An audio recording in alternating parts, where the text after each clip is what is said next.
Hello दोस्तों, मैं विवेक चौधरी स्वागत करता हूं आपका जीएस क्लास में।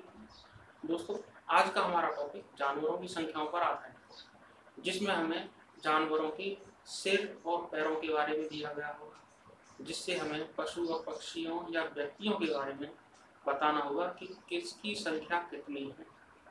तो आइए शुरू करते हैं।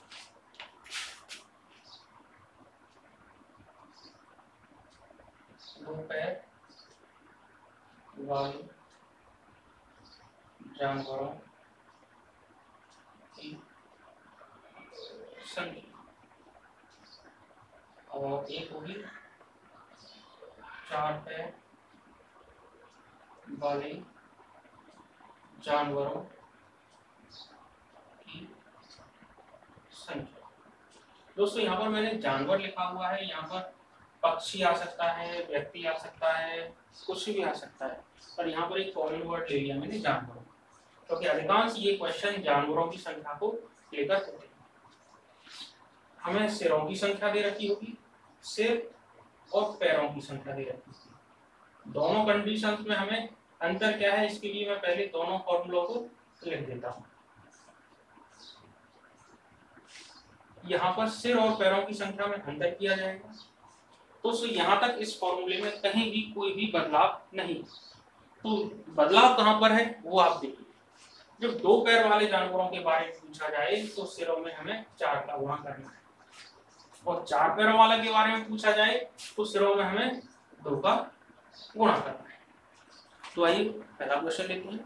आपको स्क्रीन को ऊपर लिखा दिख रहा होगा पहला क्वेश्चन, इसमें भेड़ों के बारे में और बतखों के बारे में दिया गया है।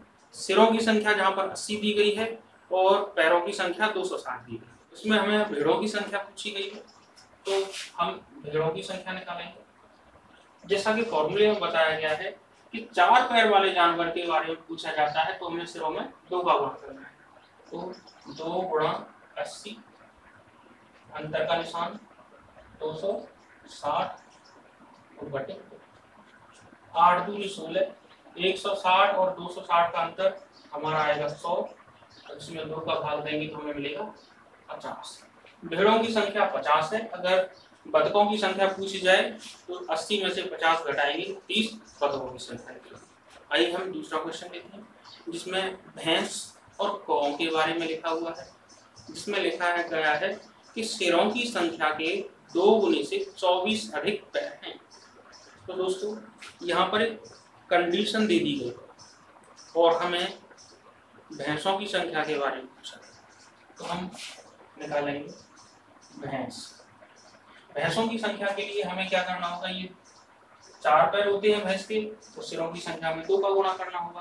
तो 2 गुणा सिर और अंतर का निशान और पैर, जिसमें हमें 2 का भाग देना।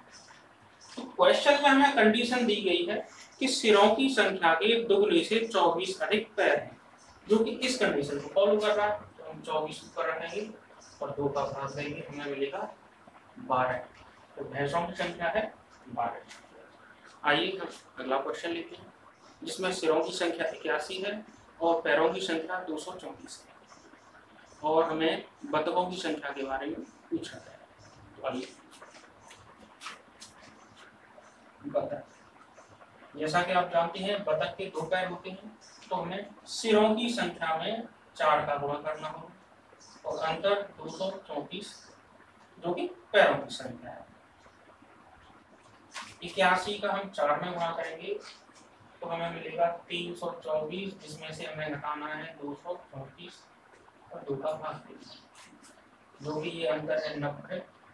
90 में 2 का भाग देंगे तो हमें मिलेगा 45। तो हमारे पास बतख है, या हम कहें भावना के पास 45 बतख। आइए दोस्तों हम अगला क्वेश्चन लेते हैं, जो आपकी स्क्रीन पर है, जिसमें जीतू के पास कुछ कबूतर हैं और कुछ खरगोश हैं, जिनमें टोटल संख्या दी गई है 94 और पैरों की संख्या दी गई है 260। तो दोस्तों, यहाँ पर हमें टोटल संख्या दी गई है, यानी सिरों की संख्या दी गई है, और यहाँ पर हमें कबूतरों की संख्या निकालनी है। तो हमारे पास कबूतर बताने हैं। कबूतर बताने हैं तो हमें सिरों में 4 का गुणा करना पड़ेगा। 94 का 4 में गुणा करेंगे, अंतर का निशान 260 बटे। तो दोस्तों 94 4 376 माइनस 260, 2 का भाग देंगे यानी 116 में 2 का भाग देंगे तो हमें मिलेगा 58। तो G2 के पास कबूतरों की संख्या है 58। अगर यहाँ पर हमसे खरगोशों की संख्या पूछी जाती तो 94 में से हम 58 को घटा देंगे। तो दोस्तों हम अगला क्वेश्चन लेते हैं, तो अनुपात के रूप में दिया है। स्क्रीन पर आपको दिख रहा होगा क्वेश्चन, जिसमें सिरों की संख्या और पैरों की संख्या का अनुपात दिया गया है, मुर्गियों और गायों के बारे में दिया गया है, और सिर हमारे पास 48 दिए गए हैं और मुर्गियों की संख्या ज्ञात कर रहे हैं। हमारे पास सिर और पैर जो कि 12:35 में दिए गए हैं। सिरों की कुल संख्या दी गई है 48, यानी 12 अनुपात हमारा 48 है, 35 अनुपात होगा 140। तो हमें यहाँ पर मुर्गियां निकालनी है। मुर्गियों की संख्या के लिए हम 4 का गुणा करते हैं सिरों में, अंतर का निशान 140 पैर है, घटाएंगे 2 का भाग देंगे, 48 चौक 192 में से 140 घटाएंगे तो हमें मिलेगा 52, 2 का भाग देंगे 26। तो राजकुमार के पास यहाँ पर 26 मुर्गियां। दोस्तों अगला जो क्वेश्चन आ रहा है हमारा वो बेसिक तरीके से ही किया जाएगा। तो आइए हम इस क्वेश्चन को देखते हैं, जो कि आपकी स्क्रीन पर लिखा हुआ है। राजपूतों की एक टोली कहीं जा रही है जिसमें उतने ही घोड़े हैं जितने के आदमी हैं, और आधे आदमी घोड़ों की पीठ पर बैठे हुए, जमीन पर कुल पैरों की संख्या 70 है। तो आइए देखिए इसको किस तरह से करें। हम यहाँ पर आदमियों की संख्या मानते हैं x, और घोड़े भी हमारे x ही होंगे। क्वेश्चन की कंडीशन के अनुसार आधी संख्या में लोग पैदल हैं, तो जमीन पर पैर आधे ही लोगों के होंगे, और जो घोड़े हैं वो x हैं, उनके सभी के पैर जमीन पर होंगे। कुल संख्या दी गई है पैरों की 70, तो हर आदमी के 2 पैर और घोड़े के 4, यानी ये हो गई 5x। 5x बराबर 70, x बराबर 14। तो यहाँ पर आदमियों की संख्या कहा जाए या फिर घोड़ों की संख्या कहा जाए, जो कि 14 है। तो दोस्तों आपको ये वीडियो कैसा लगा आप मुझे कमेंट सेक्शन में जरूर बताएं। आप लोग जब मुझे कमेंट सेक्शन में बताएंगे तो मुझे अच्छा लगेगा। और आप लोग क्या चाहते हैं, कौन सा टॉपिक चाहते हैं जिस पर मैं क्वेश्चन आपको करके दूं, कमेंट सेक्शन में आकर मुझे बता सकते हैं कि किस टॉपिक पर आप अगला वीडियो चाहते हैं। मेरे अभी कुछ पुराने स्टूडेंट्स मुझे बता रहे थे कि हमें उन टॉपिक्स पर वीडियो चाहिए, तो उनके लिए मैंने बनाना शुरू कर दिया है। अगर आप लोग भी चाहते हैं कि मैं आपके बताए अनुसार कोई टॉपिक लूँ तो मुझे कमेंट सेक्शन में जरूर बताएं।